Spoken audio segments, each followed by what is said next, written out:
Pemirsa, kita akan memasuki Habarnang Panambayan. Halaman SD Negeri Basiri 10 di Jalan Simpang Sungai Jelai, Kelurahan Basiri Selatan, Banjarmasin Selatan. Sudah bertahun-tahun pemandangannya memprihatinkan. Dikarenakan halaman sekolah tersebut terlihat licak, dampak dari pasang surutnya banyu sungai di kawasan tersebut sehingga saban hari turun ke sekolah memakai sandal.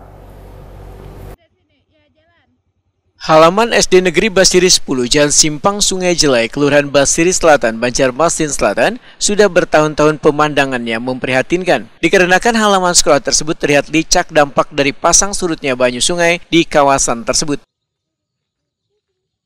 Jalan sepanjang 750 meter yang baru selesai dibangun menjadi jalan alternatif bagi peserta didik menuju ke sekolah yang berada di paling ujung kota Seribu Sungai ini. Bahkan ada sebagian peserta didik yang diantar kuitannya ke sekolah melalui jalur sungai menggunakan cukung. Hairil Anwar Wan Muhammad Ajhar, peserta didik SD Negeri Basiri 10 Banjarmasin, Wetakuni Prima TV Baisukan Rabu 7 Agustus 2024 memadakan saban hari turun ke sekolah memakai sandal lantaran halaman sekolahnya licak wan jalan menuju sekolah belubang wan dipenuhi genangan banyu. Saban hari lah jalan batis dari rumah. Kenapa kada bersepatu nih turun sekolah? Kotor. Licak lah.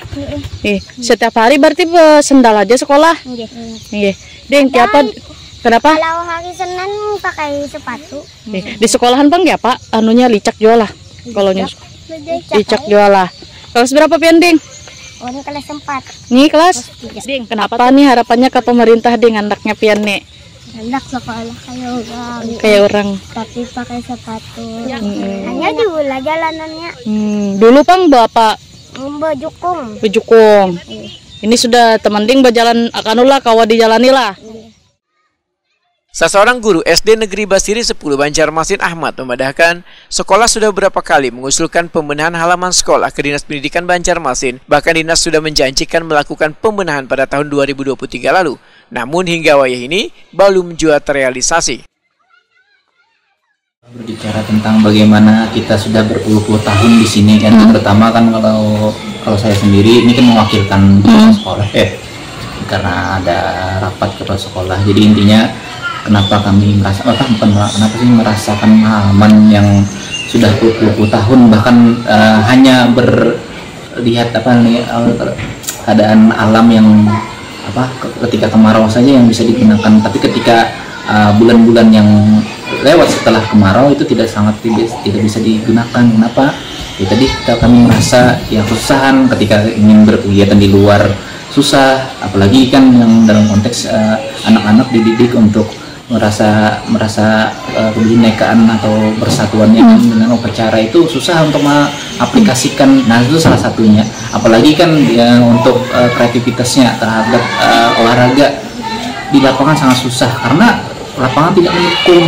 Dan apa yang kami lakukan sebagai pendidik itu ya upaya kami semaksimal mungkin dengan apa yang ada. Jadi upaya kami di pihak sekolah sudah berupaya. Jadi salah satunya tadi share di media sosial bagaimana upaya kita nih berkolaborasi dengan Dinas Pendidikan, dan Dinas Pendidikan pun menyambut dengan ramah. Namun ada jawabannya ya kan. Dari tahun 2023, dijanjikan dari 2023 di tahun 2024, dan ada pulang alasannya untuk peralihan anggaran yang dinyatakan yang baru-baru saat ini kan muncul di jawabannya di tahun 2025. Ahmad menyatakan, selawas ini guru-guru di satuan pendidikan dituntut untuk memberikan pembelajaran yang baik kepada peserta didiknya. Namun pelayanan yang baik, wan fasilitas mumpuni sebagai pendukung pembelajaran tentunya harus pula diperlukan. Akibat kurangnya fasilitas maka berdampak pada kurangnya minat warga untuk menyekolahkan anaknya ke SD Negeri Basiri 10 Banjarmasin.